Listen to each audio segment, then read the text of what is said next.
that the Gospels begin to record his story in detail again.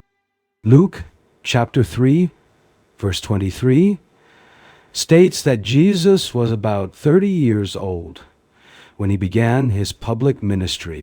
This beginning is associated with his encounter with John the Baptist. The moment of baptism in the Jordan River marks the start of a new phase. From that point on, the Gospels begin to record teachings, miracles, and encounters that would profoundly transform the religious history of the world. Thus, the silent years can be seen as a period of preparation, a phase in which ordinary life precedes the beginning of an extraordinary mission. When modern historians analyze this period of Jesus' life, they often emphasize an important point. The silence of the Gospels does not necessarily mean an absence of history. It only means that the authors of these texts were interested in a different narrative focus. The main objective was to present the spiritual message transmitted by Jesus during his ministry. That is why the narrative concentrates on the final years of his life. Even so, some scattered clues in the Gospels suggest that Jesus was known in his community before beginning his public mission.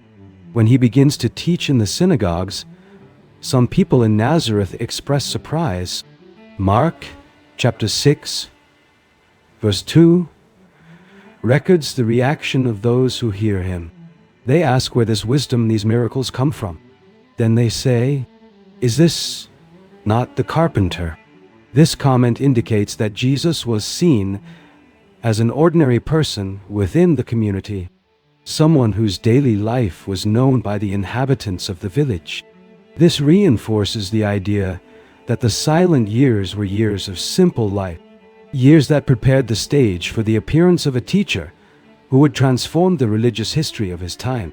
When we observe the set of historical and religious traditions, we realize that the years between the childhood and the beginning of Jesus' ministry remain one of the most silent periods in the entire gospel narrative.